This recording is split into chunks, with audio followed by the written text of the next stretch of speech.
Hello, welcome to a review of a Super Mario Galaxy. It's me, a Mario, and I'm here with my co-star, Yoshi.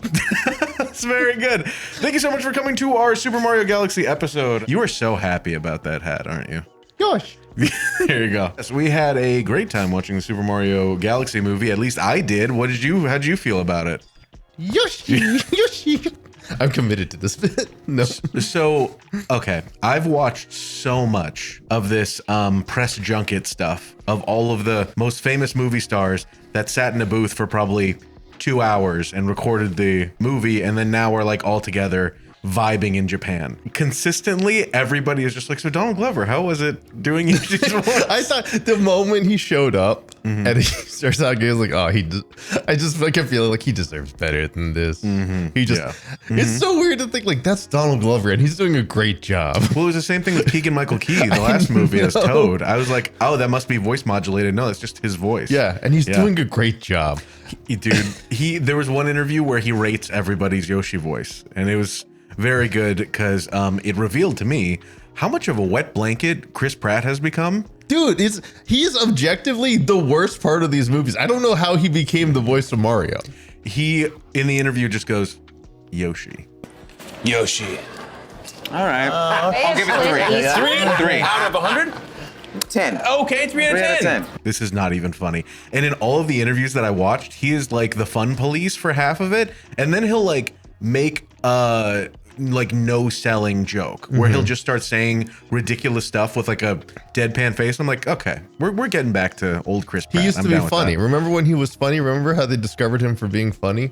Yeah, I remember him being funny. And they replaced him with a machine. Yeah, this movie was a good time. What did you actually think about it? I thought it was pretty good. I thought if you wanted to go see a movie based on multiple Nintendo properties smooshed together in a blender and think to yourself, yep, that was a serviceable plot, and also my nostalgia, yep, it was that. I legitimately didn't think I was going to be like impressed by anything, and then the Star Fox thing happened, and I was like, wow, we're back. We're so back, baby. So, okay, I'm upset because I am, like I've said a million times, a spoilers purist. So the fact that they revealed that Star Fox would be in the movie, I'm like, I wanted to throw my chair at the screen because I was like, this would have been so good. I would have like every blood vessel in my body would have popped. It's the like Millennium Falcon reveal in the Star Wars Episode 7. I'm telling you, man. Like when he shows up, I was just like, this is the best thing ever. Yeah. And if I didn't know about it before, I would have been so happy. And they played him so well. They didn't do any like weird tension between him and Mario. They just immediately like, yeah,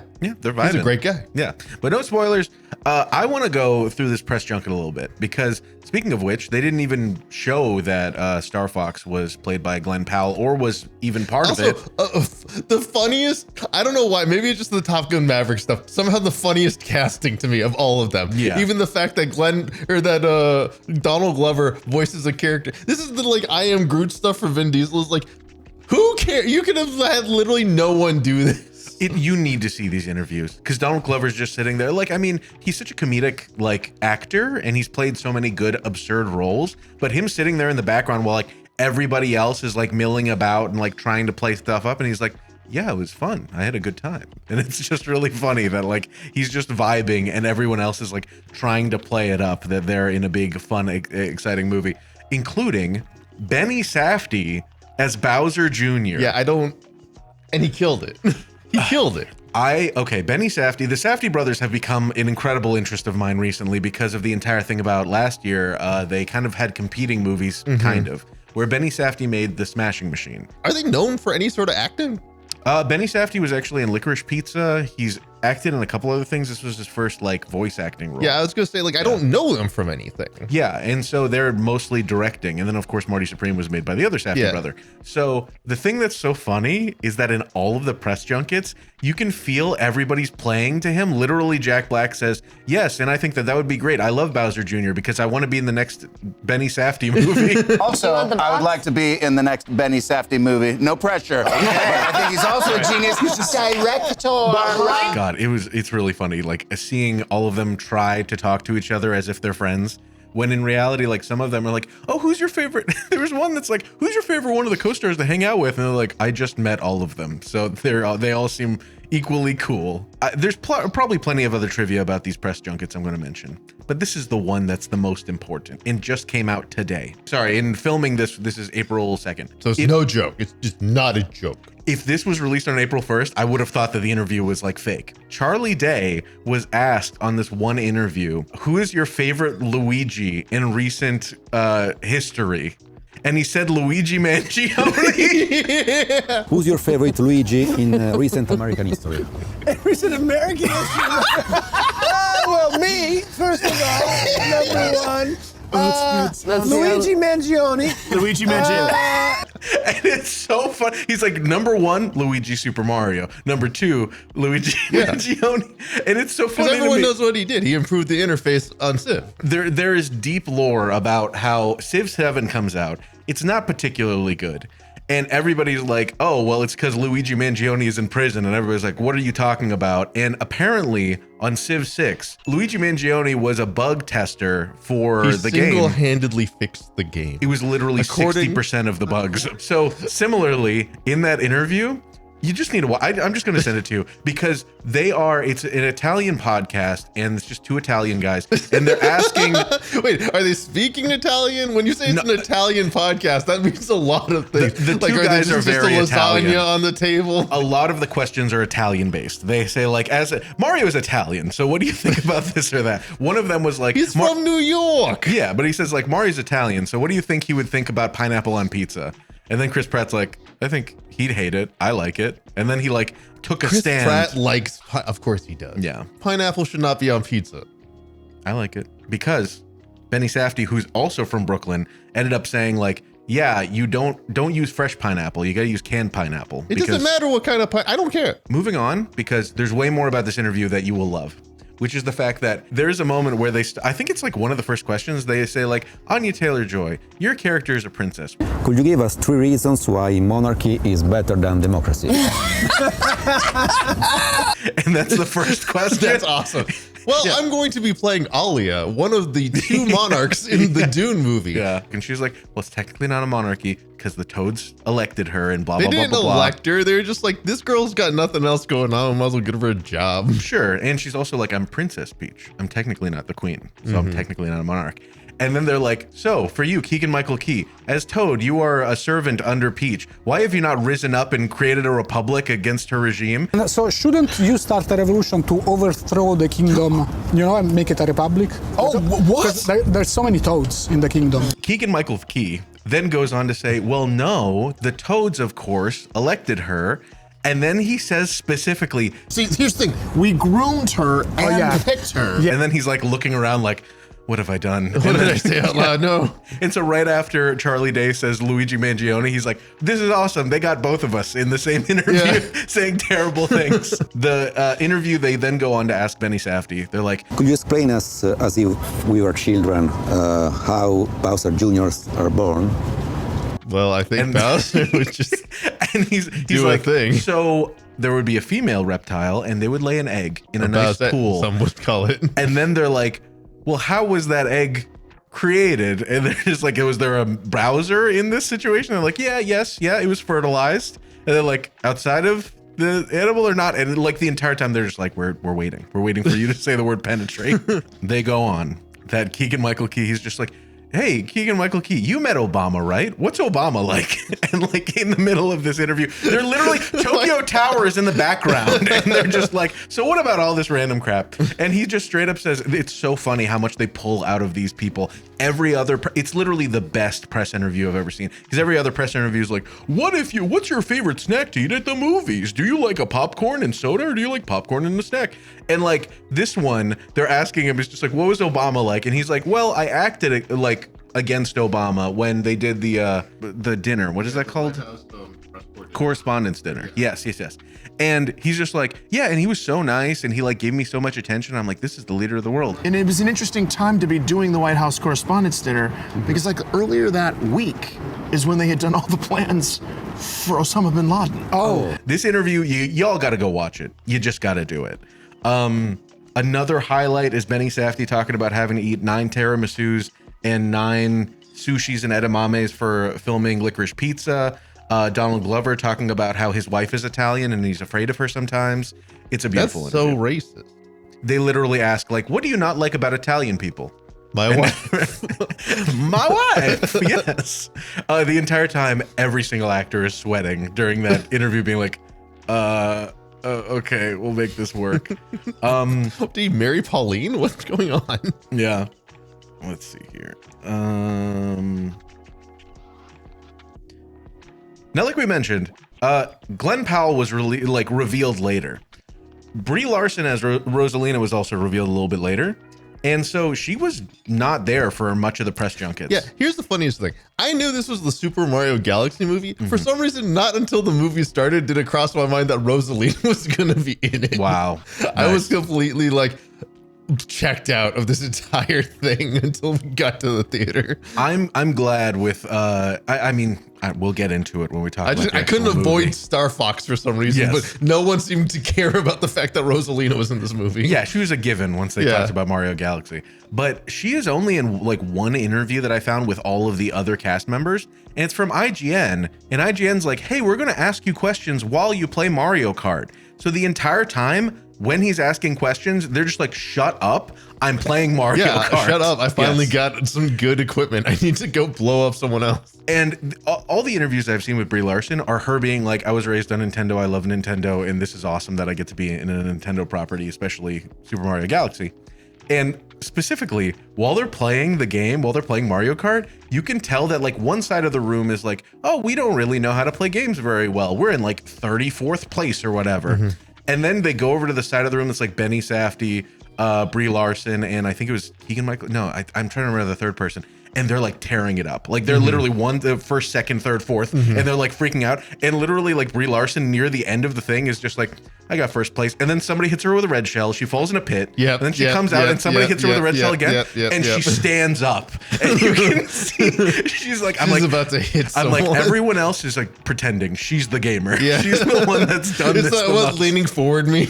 Yes, exactly. The last interview I want to talk about was with Fandango. And like while I was watching it, I'm like, wow, there's literally nothing to this interview until the very end, in which they're talking with Donald Glover, and they're like, what's everybody's first time like doing stuff with Nintendo? And he said his father hated him and was disappointed.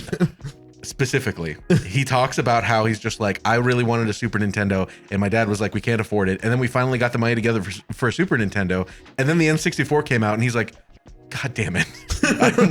I really want this thing. I want Super Mario 64. I got to do it. And apparently, a local radio station for like a week straight was like, if you're the 8th caller, you get a free N64. And so he's like, guys, we got to pull this out. And so apparently him and his sister would just be on the phone, like waiting for the moment. And he found that like after the first 2 days, he's like, usually they call it right here. I literally just watched and I was like, okay, around this time, this is where people win.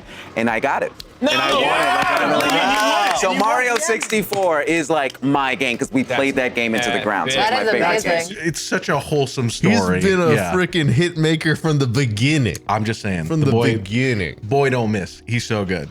On that note, can I be a pedant for 2 seconds? You just started? You've been doing it. Okay, that's fair. I'm going to be pedantic. Everyone, I don't know if y'all were around in like 2010, but there was a channel called Game Theory. I don't know if anybody remembers it anymore because Matt Pat left. Yeah, he died. He became a ghost. R.I.P. Yep. Yeah.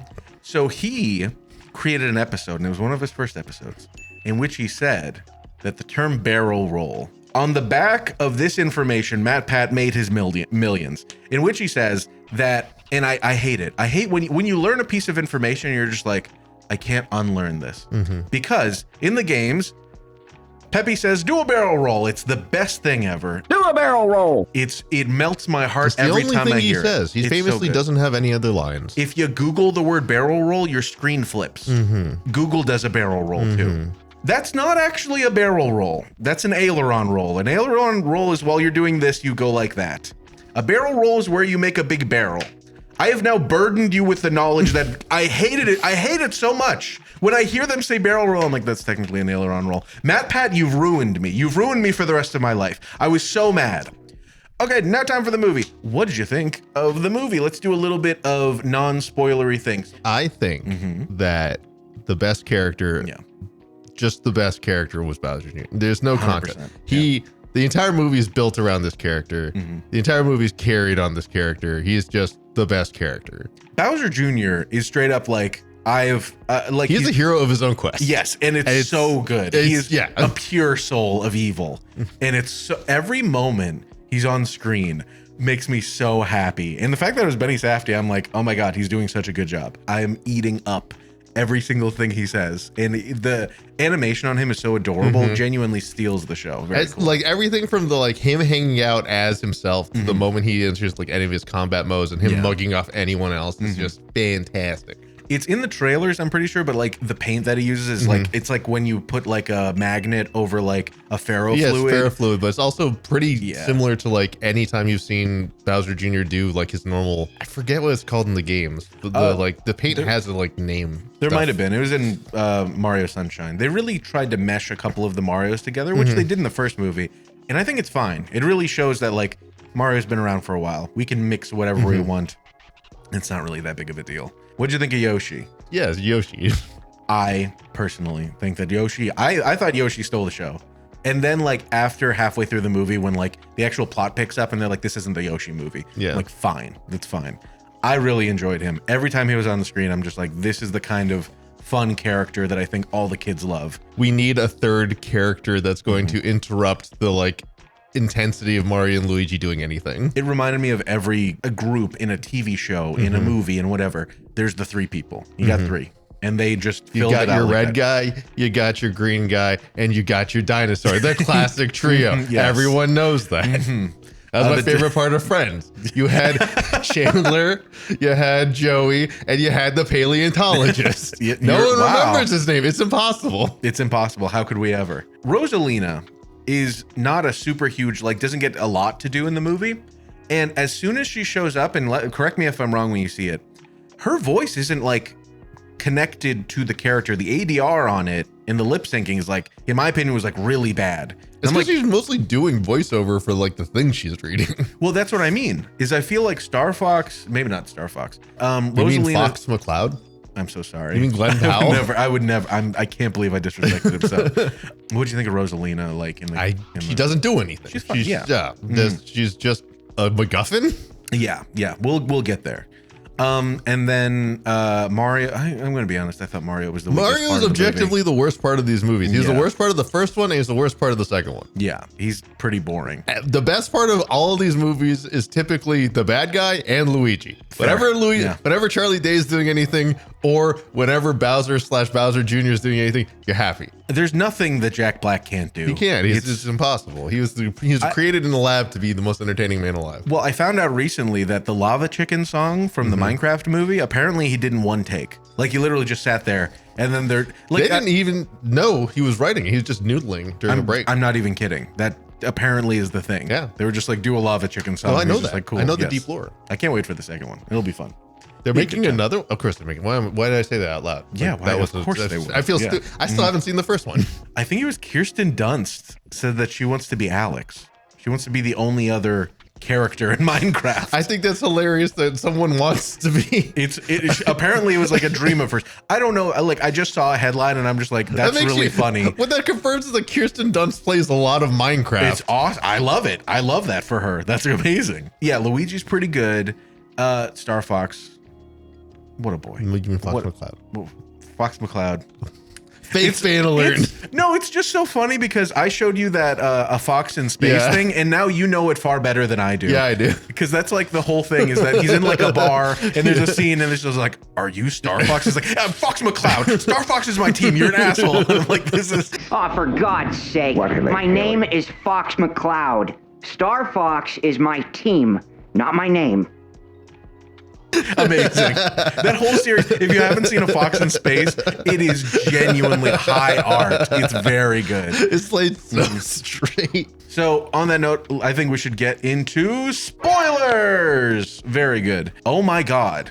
This movie is nothing but references. Yeah. It really was like, cares? We need to go on an odyssey or a galaxy to go find Rosalina. She has been kidnapped. I like that they started off with the book, just like in Mario Galaxy. It's like she's reading a little story. This is nice. That's it. She's stolen away, And there she is. You got to go find her. That's all you need to know. And then there's just like your princess in another castle. They even did the peach letter. Oh, the peach letter was so good. A deer mustache, I thought, was like an interesting gag. Apparently they're best friends, so she's just like, yeah, I just wrote him the stupid. Yeah, like, which is double funny because Luigi also has a mustache. That'd be really. I actually thought Mario was gonna come save me and Luigi was gonna stay behind. Yeah, I didn't want both mustaches. So yes, I thought that was pretty good. But that's it. It was very serviceable. It was really the plot's so simple. It's really just a vehicle for Bowser Jr. and his father's reconnection. It's the puppet show was probably my favorite thing put to animation. It was bizarrely well animated. Yes. For a moment, I was like, is this live action? Did they make a live action puppet sequence? Because of the number of times they change animation styles where they would like jump between, you have your 2D Mario, then you have your 3D Mario, then you have your animated Star Fox, like full Star Fox, the like 2D animation. Well, they're like doing the like, this is the entire Star Fox cast, and this is what they do, and this is everything that happens, and this is Fox McCloud's backstory, and everything that just happened. This is why I'm here. Yeah, happening in like 12 seconds. Also, he was really mean to Slippy for a second I know. there. He's like, that's what I get for my mechanic. We to be are all mean to Slippy. I don't have to explain myself. There was a really good announcement for this Smash Bros. It was an April Fool's joke actually for the Smash Bros mod where like they're like, and now revealing our new character, Slippy. And like he just shows up, he slips on the ground, and everybody goes in and beats the crap out of him for a full 2 minutes. And it's the best reveal I've ever seen. It just ends in no contest. Yes, basically. I could not. I just wanted so much more of just Bowser and Bowser Jr. for the whole movie. Every time they are together, it's adorable, and I love the fact that they didn't. I mean, they wouldn't do this because it's a children's film, but like they didn't do the thing that's like, oh, Bowser was an abusive parent because he was absent, because he had machinations of like world domination. And that's it. And his son went to boarding school, and he's just like, I'm gonna go be cool for my dad, and I'm gonna take over the universe. And then he does. Yeah, that's awesome. That's the best part. Is like there's like he succeeds at pretty much everything. He literally could have just left. If he hadn't taken Rosalina, he could have just won. Like literally, it's so good because he's like, I'm gonna make my dad proud by like taking over the universe, and then he brings his dad, and he's like, I'm so proud of you. And it's just the best. It's so straightforward and fun, and it's like the little tiny bit of an arc for Bowser to be like, man, those people were kind of nice to me. I guess I've made a new leaf. The part where they can't, that's the other thing. It's like, it's not hard to understand why Bowser wouldn't think they were nice. It's so one of them was very mean to me continuously. And the other one was nice to me, but only because I was literally able to fit in a shoebox where they didn't take me as a threat. They had a deliberate moment. This is really stupid that I caught this. But when Bowser is like, quote unquote, sacrificing himself to be at the beehive, and Mario's like, wow, you do that for us? Put her there, pal. He uses his left hand. That's the wrong hand to shake hands. He is disrespectful even when he's trying to be respectful. Yeah. Mario, you are the worst part of this movie. I'm being honest. But then he's on a chain gang, and that's great. It's like, wow, you really that is a incredible soul. They just immediately abducted. Yeah, and they're like, you go back to your lady, you'll be fine. It's great. They also that's not how bees work. Everything about how the bees are talking to each other, not how bees work. They're worker bees. That's how it makes sense. It all makes sense. Yeah, I think that everything that happens in the background of this is very. It's like when I talk about Denis Villeneuve, that I'm like, he's made so many cool things beforehand that his new movies, you can see where he learned the lessons to make that sequence work. And I feel like Illumination has spent so much time putting in the hours making these shitty Minion movies that have now become very good, and I enjoy all of them. I literally just was like, well, that Minion movie looks so stupid. She's like, well, you know you're gonna go see it. It's like, I know I'm gonna go see that no stupid Eldritch Horror HP Lovecraft Minion movie where they're probably gonna say a bunch of racist, horrible things and get in trouble. We went to go see the Rise of Gru movie with our mom, and I was like, I guess we'll go watch a cartoon movie to make our mom happy. And then the entire time I'm like, this is cinema. This is cinema. This is so awesome. Cinema. Yes. Martin Scorsese meme. Exactly. Yes. So Illumination has really like every single background gag is fun. All the animation style is really good. I think all of the characters looked very good. Even between animation styles is really good. Yeah. To the point that like it was funny because in all the interviews, everybody's like, there was one interview where it's like, what's your favorite movie between like Shawshank Redemption, all these other movies, and then they're like, and then the Minions, and then everybody else is just like, well, I really like this one movie, I really like this other movie, and then Charlie Day is like, I love the Minions. I have such loyalty to Illumination Studios, who have created the Super Mario Galaxy movie you should see in theaters. Pulls out banana, eats banana. It's very good. There is an amount that like I get people being annoyed with the Minions, but it works so well because it's good. Everybody loves it. It's the way. It's one of those things where it's like the Matrix, where it's like as a property that you sit down and you turn on and you just watch it. You don't have to turn your brain off to enjoy the Minions. You can just enjoy the Despicable Me movies as like a family movie. You can enjoy the Minions. It's the way it's been co-opted. It's all the terrible Minion memes on Facebook. There's the things around the movie that kind of make you go, oh God. I am just such a fan of the fact that they can just keep pumping out these movies and just be like, it's gonna make money. Because there is an international audience that's so interesting that they're just like, they don't speak anything. Yeah, exactly. So they're just like, oh, it just kind of works, and they can do whatever. Yeah. And similarly for this movie, like, I'm curious how, I actually didn't look this up, but like how the first Mario movie did in Japan. Because some of these movies just don't like broach international audiences super well. Mostly because in some cultures, the heroic journey just doesn't translate. They're like, oh, one person goes on a quest, who could care? Like, it's more about the collective all coming together to achieve a goal. And I'm curious because like so many of these movie types, like specifically Sonic the Hedgehog, has never done well in Japan, which is hilarious to me. And these movies feel like bordering on that, where they're just like, this is Mario. It's not like the games where you're like having fun. It's like more of a regular Western kind of story. But I think they do a really good job of it. And I'm curious. I need to look it up because so much of the press junket was in Japan. They do like almost all of it there. Specifically, the first night, apparently they met with Shigeru Miyamoto. I'm like, that's so nice. I thought it was so funny to see his name in the beginning. It's like when they show Ian Fleming's name at the beginning of every Bond film. It's like, this guy hasn't done anything or breathed any air for years. It's like Stan Lee. Yeah. It's just like that dude has he has birthed the entire series. He deserves the laurels. And same thing for Shigeru Miyamoto. I mean, like, that's what, okay. This is the moment that I was like, this movie has solidified for me that Nintendo is such a juggernaut that they need to just do a Smash Bros. Movie, and they have the power to do so.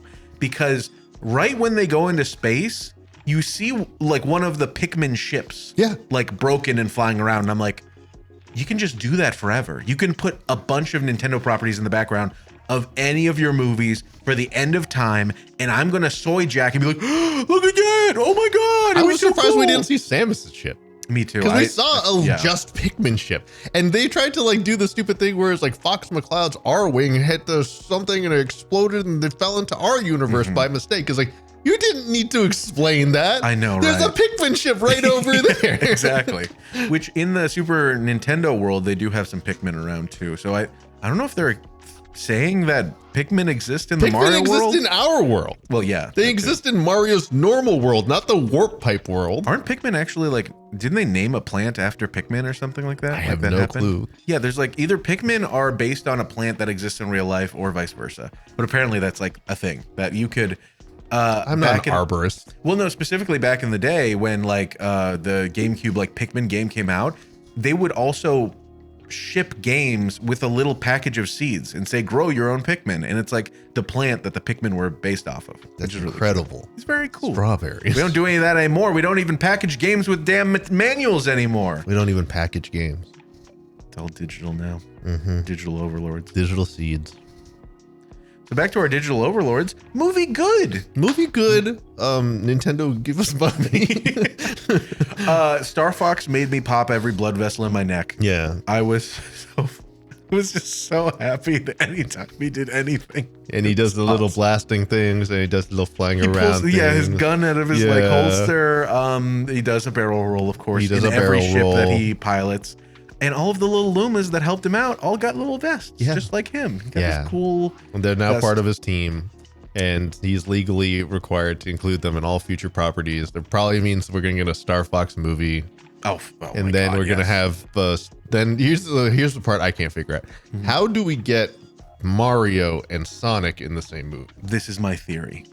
Is my game theory is that in the last movie we had the moment where the egg whatever is about to crash to the earth, and I'm pretty sure the chaos controlled it away. Yeah. Right. Okay. Yeah. Which is canon. That happens in. And he pissed on the moon. He pissed on the moon. That was so. I just kept yelling that in the movie theater like a lunatic. And Keanu just had to put up with and we that. had to drag him out of there like a lunatic. Yeah. So I have a game theory that they're going to use chaos control or something to bridge the worlds, because we're getting to the point where all of the animations are like kind of blending together. If you made Sonic a little bit more cartoony, he would fit right in. Hang on. Yeah. You know the like super muscular, like overly drawn Mario meme? Yes. I'm just imagining Chris Pratt dressed up as Mario, and it just looks stupid and bad, and it's just gonna be that. And somehow that works in my head. Nothing has been funnier than this whole thing with Donkey when he did the reaction to all of the cast. The fuck? What the fuck? Seth Rogen technically wasn't in the movie very much. He was in New Donk City for like 2 seconds. Well, technically New York City for like 2 seconds when Yoshi shows up. I like the little montage of Yoshi running around. Yeah. Isn't New York City New Donk City? Doesn't it get destroyed and rebuilt at some point? Well, I mean, we know they're from literal Brooklyn. Yeah, but no, I thought in the lore of Mario, that's like New Donk City actually is New York City. In Mario Odyssey has no lore. New Donk City happens. My favorite part of Mario Odyssey is when they have to breach the walls of Troy and they get in a gigantic wooden Yoshi.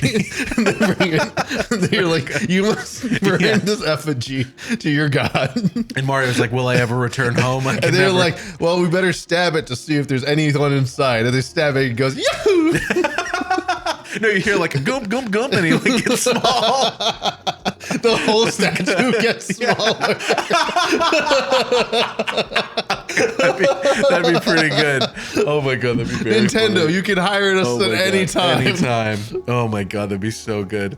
Yeah, they had a good amount of Odyssey references. Like the dragon that they fight at the end was from Odyssey. It was one of the bosses. They go to the Sand Kingdom at the very beginning, where that's where they find Yoshi. I feel like there were a couple of other ones. It was Arrakis. Yes. Desert Planet. Yes. And they had two of my favorite things from Smashing Brothers, which is Rob. Love me some Rob. That was very funny, where they just stole the joke straight from Zootopia, where they went to the DMV, except this time it was an airport. Yeah, the sloth, basically. I'm trying to remember what Rob stands for. It's like robot something. Rob buddy. stands for Rob or bot. Yes. The duality of man. You can either be a Rob or you can be a bot. Yeah, the reveal of Rob I enjoyed very much. I love Rob. He's also very cute. And then Mr. Game & Watch. Oh my goodness, I couldn't believe. Yeah, that was pretty great. That was a very funny Luigi can't paint moment. That was the kind of reference that you gotta just you put it know in it there. or you don't. Yeah, but I mean that's the kind of thing that like I think day one people would leak the image and like put it out there and be like, Game & Watch in the movie. Whoa, everyone's here. Smashing Brothers. But that's like the nice thing, I guess, about like the reason they waited 40 years to make this movie and why it works is because your kids are playing Mario. You played Mario. So you can go to this, take your kid to this movie. They're going to watch their Mario movie. You're going to watch their Mario movie. Yeah. And see all the little, you're going to mog and soy jack at the screen and be like, I remember when I Game & Watch. I remembered when I Star Fox 64. I remembered when I did when I had a Rob and I was a little boy. I'm a Nintendo Maxer, yes. I'm actually too young for half of that stuff, but oh well. Yeah, and I'm a parent. They even had the Super Scope that turned them into babies. Yeah. There were, okay. I think there were, no. Wow, the more I think about it, like so much of it is like, I can go home and play this as a video game. So like Star Fox. Yeah. Straight up Star Fox gameplay. They had the Super Scope kind of thing, but then they go to basically Yoshi's Island. Super Mario Odyssey, they had both the dinosaur and the dragon. And then at the very end, the best shit I've ever seen. Yeah, I can't believe they actually pulled that off. This was like the Battleship. This was like the Battleship movie where they're like B6. It's like, you sunk my battleship, but it worked. Bowser Jr. makes a Kaizo Mario level in Mario Maker live. And you watch them do it in 3D. And it was awesome. Like they're like, it's a side scroller to him. Yeah. But to them, they're like running through a bunch of swinging fireballs and wrecking balls, and every single monster and thwomp and dry bone is going after them. And then these motherfuckers get to a fucking bridge and they throw out an axe. And I'm like, you sons of bitches. Dare. In my Mario movie. In my Mario movie. And that's the best part. Is like, well, I mean, the Bowser fight's not very long. You kind of just like run past them and then you break the bridge. What are they going to do? Yeah. And bring then him back they to life. did. Yes. Almost verbatim how Dry Bowser shows up, which I think they call him Skull King or something. There's like an actual name, but everybody calls him Dry Bowser. Dry Bowser's my goat. He's my favorite in the Mario Kart 8. And Dry Bowser was actually set up in a 3-act structure, and it killed me. We walked out of the movie and I was just like, what the? I was like, yeah, that's funny, because I thought Dry Bowser, thought they wouldn't do this in this movie. And then you were like, yeah, they set it up like at the amusement park. Yeah. Sorry, I wanted you to explain it. Okay, yeah. At the very beginning of the movie, you're right. At the very beginning of the movie, first thing we do is we see the little dry bones. First of all, dry bones. Yeah. All the skeleton boys are my favorite. I have a little dry bones. If they have a dry bones Bowser, I need to find it. I found it on eBay, because I've been collecting for our kid all the different Mario Karts. There's a dry bones, like Hot Wheels Mario Kart. Okay. Dry bones Bowser. We have the dry bones. Okay. There's a dry bones Bowser one? It's $80. I mean, because you're not finding that in the store anymore. How can you put a price on happiness, Cameron? Yeah, I couldn't. Yes. I couldn't. So at the very beginning, one of the first shots is it's like a they're Mad Maxing on motorcycles past some bones in the desert, and those bones then are dry bones, and those dry bones eat something. Yeah, it's like a Goomba or something. Yeah, and then throughout the movie, I mean, there are other like monsters running around. Every once in a while, you're seeing a dry bones. But then the moment we go to the Bowser planet, they're showing us the world, and there's this roller coaster that takes normal Koopa Troopers, crashes them into the lava, and when they come back out, they're still cheering, but now they're dry bones Koopa Troopers. Awesome visual, probably one of my favorites in the whole movie. It's hilarious and perfect and wonderful, because again, I love dry bones. Yes, but yeah, if you didn't figure out by then, like, this is how dry bones are made. So if and also, like, you just can't imagine the guy who breathes fire being affected by lava or dying to lava.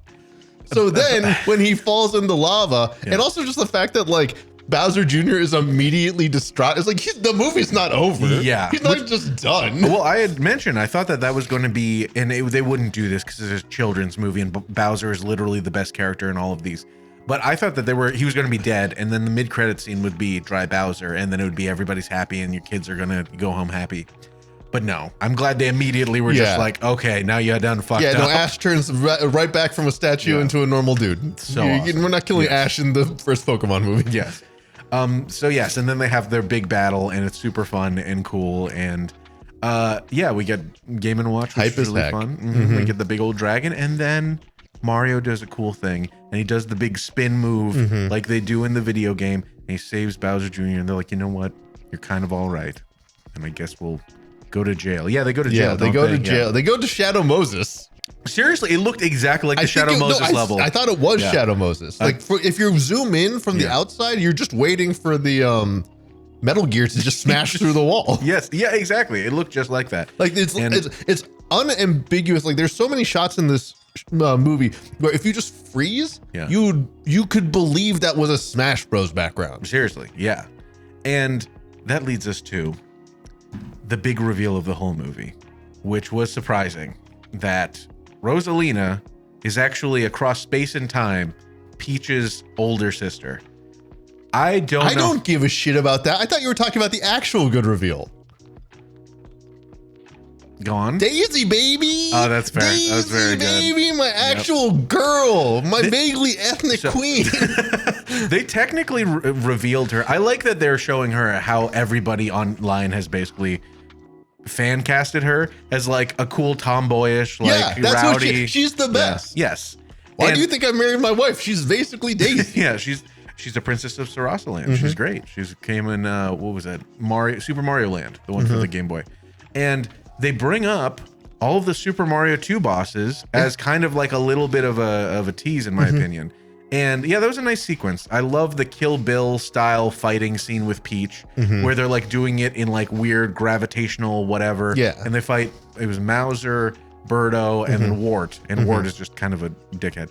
But like all of that, I was just like, okay, they're gonna pull in. They're gonna pull in my girl. She's gotta happen. And then yeah, she was the post-credit scene. Yeah, like, she was the post-credit scene, which I thought that was crazy. That they saved her for the post-credit scene. And then she just like guess we can do it. Rosie the Riveter thing.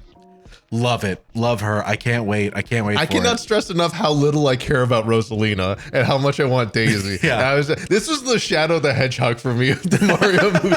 I don't give a shit about Knuckles. I don't care about any of these idiots. I want Daisy to show up and beat the shit out of Sonic the Hedgehog. Best girl. They even foreshadowed it with it's like Mario. They do the stupid thing in the kids' movies where it's like, do you think Peach likes me? Oh my God, yeah. And he gives her the parasol, her whole thing. And I'm going to give you a handshake instead of a hug. Cringe. And then like Luigi is like, you think she's got a sister for me? And that's supposed to be a goof because we find out that Rosalina's the sister. I don't care about that. That's setting up that Luigi gets the best girl.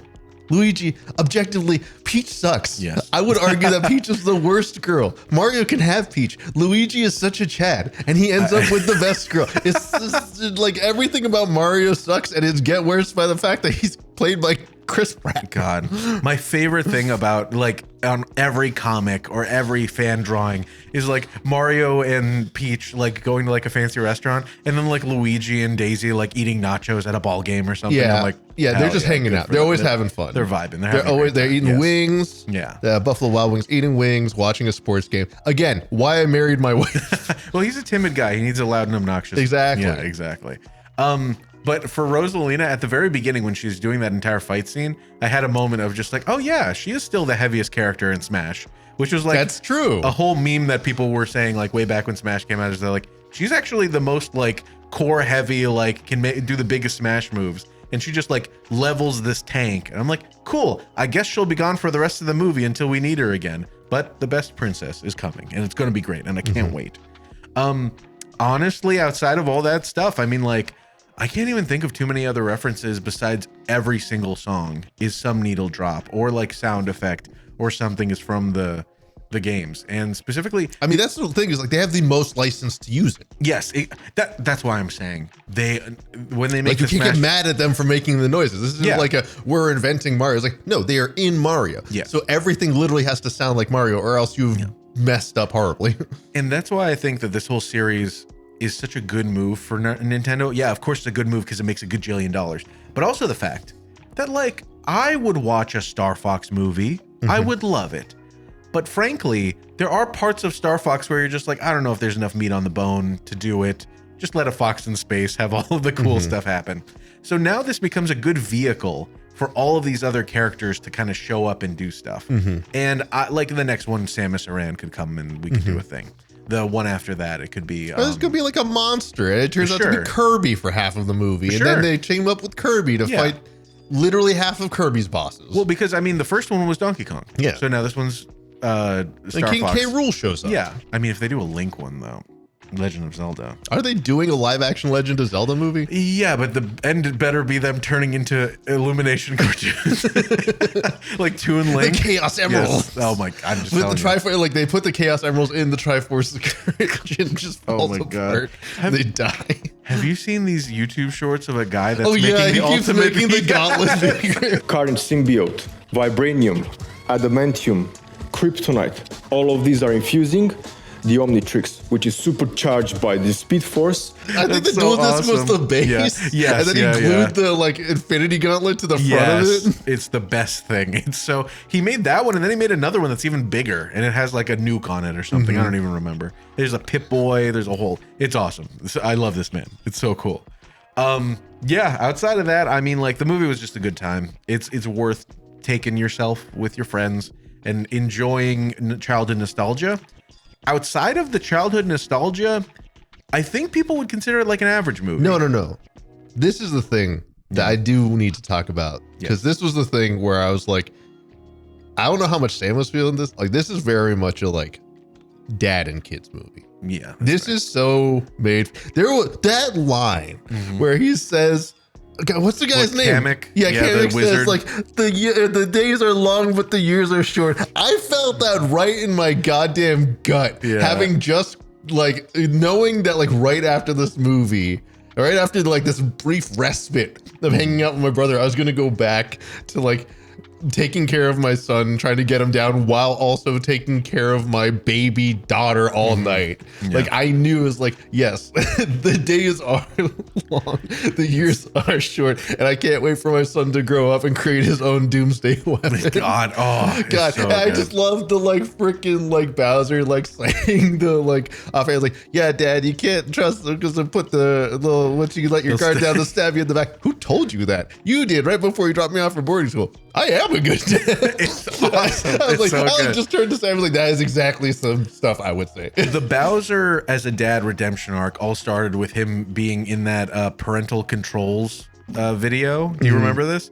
From then on, I'm just like, he's a good dad. Yeah, I like him. Yeah, that's the funniest thing about that is like Bowser. No, that's the funniest thing about everything that has to do with Bowser is Bowser is never a bad dad in the Mario games. He's typically like, if he's ever around the kids, he's like helping them. Or he's like usually like supporting them or something. Like the kids are usually doing mischief because they like their dad so much they want to help him. It's so cute. It's great. And of course, Jack Black playing so good across from Benny Safdie. And they're, like we said, every single time they're on screen, you're just like, I love this. This is the best thing I've ever seen. And the puppet show is probably the best thing I've seen put to screen. Like that's the best thing is like, because of the way Bowser's energy is so like Jack Black is so good because like you need a Bowser that is that manic, but he has to talk. Who's going to do that? Who's going to make you live in a world where a Bowser does a puppet show and everything he's saying is just like the wrong lesson, but you're going to be like, yeah, my kid would be on my side throughout that whole thing. And if you really think about it, I think this movie is really about family. That's right. The Super Mario Brothers Fast and the Furious tie-in. Well, as we famously said in our Super Mario review episode for the first movie, that like Chris Pratt saying like, just like Mario, I could never please my father. The first movie was more or less about like proving yourself to everybody and like being worth a damn. Literally to his own father. Yes. While this movie is more about like, okay, we put that aside. Now let's like be chill with all of our family members. Luigi and Mario have each other. They turn into the babies, which they have their adoptive parent as Yoshi in the Yoshi story. So Yoshi's taking care of them as babies. We have Bowser Jr., and then we got Rosalina and we got Peach. It's all about family at the end of the day. Family. It's about family. Those are the subplots those are the interstitial tissue that brings the story together. Indeed. Because no one actually cares about Rosalina. She's objectively the least interesting princess. She's just I will cool. die on that hill. I would rather watch an entire movie where we have to say Birdo. Well, that would be a bomb movie. I mean, hell yeah. All the stuff with Birdo and the other ones were really fun. It's like an underbelly crime thing. Like so cool. That's the funniest thing is like a lot of Mario, like the older Mario games and a lot of Mario levels kind of feel very surface level. Like there's just like nothing past the firmament. And then all of a sudden the movies are giving you this chance to be like, actually, when you peel back just a little bit, a whole horrifying subworld exists. Yeah, exactly. Where it's just like all of the crime and villainy can be here. Oh my god, I can't wait for Wario and Waluigi. Yeah, they have to live there. Yeah, yes. Yeah. Oh my god, that's what we were talking about. That it's like, does Daisy mean we're also gonna get Wario and Waluigi? Oh, I hope so. Oh, I really hope so. All the best dudes. Yeah.